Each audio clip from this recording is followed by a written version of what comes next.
Hello everybody and welcome to the second instalment of Revise with MissW.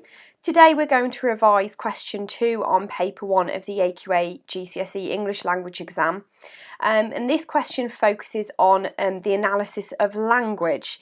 Now, the first instalment we looked at question 1, and the extract I gave you to read was this one by Deborah Levy, Hot Milk. So if you haven't already read that through in session 1, then you need to go to my website acaexams.wordpress.com and give yourself 10 minutes to read through that extract. Okay, so there it is. And this is the question that we're going to be focusing on today. So question 2 is worth 8 marks, and I would advise spending 10 minutes on it in the exam. And it will be based on a section of the source, and you will be given that section to read through in the question itself.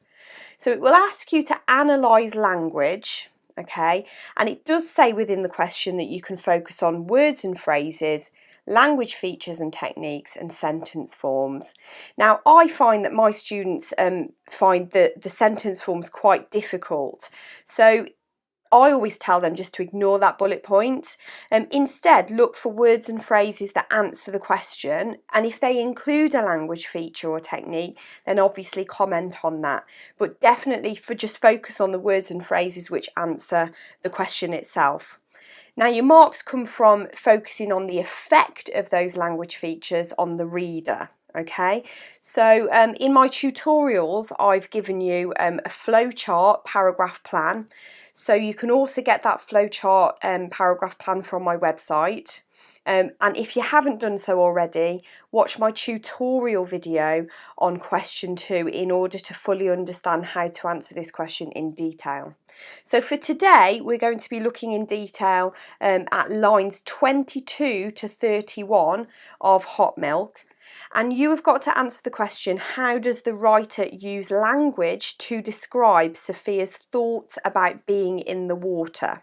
Okay, so you have 10 minutes to answer it, and I would aim for 3 paragraphs within that 10 minutes. Okay, so what I'm going to do is just give you just a second just to grab some paper, and then I'm going to pop a 10-minute timer on the screen, and then you'll get a little beep at the end of those 10 minutes when your time is up. I would draw a little line under your answer with a little 10-minute sign, just for your own benefit really, so that you know how much you've done within the 10 minutes. If you manage the 3 paragraphs, great, but if not, timing is something that you can work on in the coming months, okay, before the exam, and doing these revision sessions will really help you practice those timing skills. Okay, so I'm going to pop that 10-minute timer on now.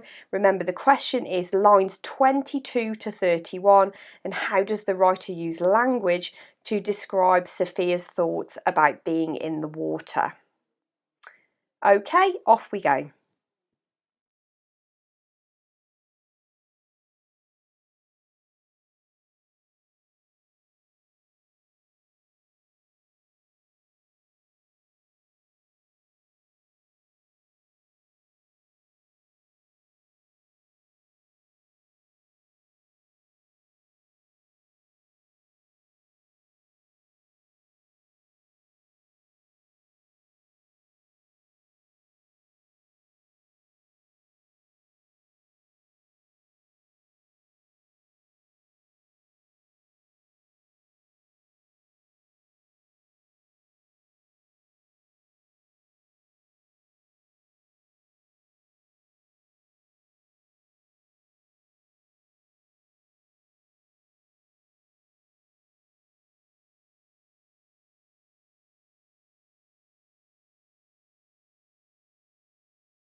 Okay, so you've had your 10 minutes now. Hopefully you've managed to do the 3 paragraphs, but if you haven't, don't worry. Okay, like I said, timing will become much easier the more and more that you practice. So the section that we were focusing on was this section here. So it starts, it's only 11 p.m. and then it finishes at tangled mess of writhing snakes. Now what I've got on the screen is some highlighted quotations, and those are the quotations that I myself would probably analyse in order to answer this question. Okay, so if you didn't manage to answer this question and you're needing a little bit of help, then you can use these highlighted sections now, and that's a little bit of a hint and a tip for you. If you feel like you need a little bit more help, then I'm just about to show you the notes that I've added on to these highlighted sections as well. Rightio, so let's have a look at some of the things I would comment on with regards these quotations that I think answer the question quite well. And what I've done is I've split that paragraph effectively into 2 sections. So the first section is in yellow and the second section is in orange. And I've done that because I think that Sophia experiences a change in the way that she feels about the water. Okay, so if we look at the beginning of that paragraph, we can see verbs such as floating, we can see that she's looking up, and that she's lying on her back, that she dreams almost of lying on her back looking up at the sky, the night sky. The fact that she says it's only 11 p.m, okay, also suggests that, you know, she kind of is struggling with not being able to enter the water. Okay, she sees the water at this point as a way of unwinding, okay, and escaping the reality of her life at the moment. Okay, so the looking up suggests a desire to escape normality and the realism of life. So water for her is that escape, okay? She's able to leave her home and to leave all her worries and fears behind by entering the water, okay? However, the point at which the jellyfish attack happens, okay, that's when she becomes nervous, okay? So that is the point at which things change. So she's actually mentally scarred by that incident. And the fact that she uses the word nervous suggests that she's anxious about then returning to the water. Now, the orange bit, she then describes that fear, okay, of the jellyfish itself, and therefore the fear of entering the water. So we've got the adjective fierce, which suggests strong, aggressive and ferocious, that the water is something dangerous and that it should be feared. We've got the quotation purple whiplash, which if we think about the colour purple, often bruises are that colour, and whiplash suggests torture inflicted by a whip. So this physical injury that she has suffered is having a long-lasting impact on her, okay? And not just physically, but mentally as well. She talks about feeling tangled, discusses the fact that the jellyfish are called medusas, and it's the tangled snakes. And all of it connotes the fact that she feels like she's tangled, she's entwined in this chaotic situation. She can't escape from the reality of her life, really. Now, snakes can be a symbol of healing and rebirth, and we know that water is very natural, and we know that that is also a symbol of rebirth, okay, and birth itself. However, snakes can also be seen as cunning and conniving with evil intentions, okay, if we think about the Garden of Eden. So for her, maybe she's suggesting that, you know, these medusas, these jellyfish, are evil and predatory, and they want to inflict pain on her. So really, in order to gain the sophisticated analysis of her feelings about the water, we really need to comment on how her feelings about it change. Now, the jellyfish, we could say is symbolic to her father's illness. We know that her father is paralysed, okay? So we could suggest that the father's illness and the paralysis, okay, because we know that Medusa was a Greek god who froze people to stone, okay? So that links with the paralysis. So we could suggest that the jellyfish is symbolic to that illness, causing physical and emotional pain. Okay, and that painful encounter with the jellyfish is symbolic to the pain that she feels because of her father's illness. The water itself obviously used to offer an escape for her, but obviously she cannot escape that feeling, that concern, that worry for her father, so she can no longer escape that fear of the water. So I think in order to gain the higher levels for this question with this particular extract, you would need to comment on the symbolism and also on how her feelings actually change. So there's a lot to say really that you could say within 3 paragraphs.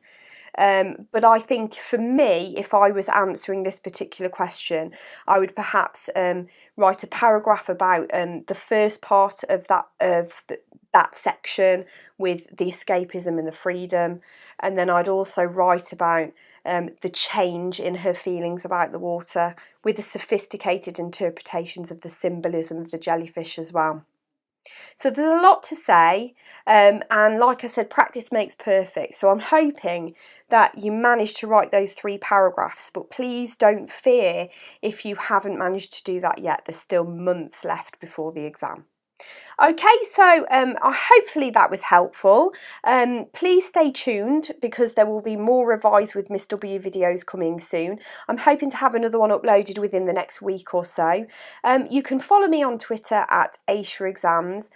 Tweet me any questions you have, and also all of the sources, extracts, paragraph flowcharts, sample answers that you can get on my website. It's aqiaexams.wordpress.com, and all of those are available for free. Thanks for listening.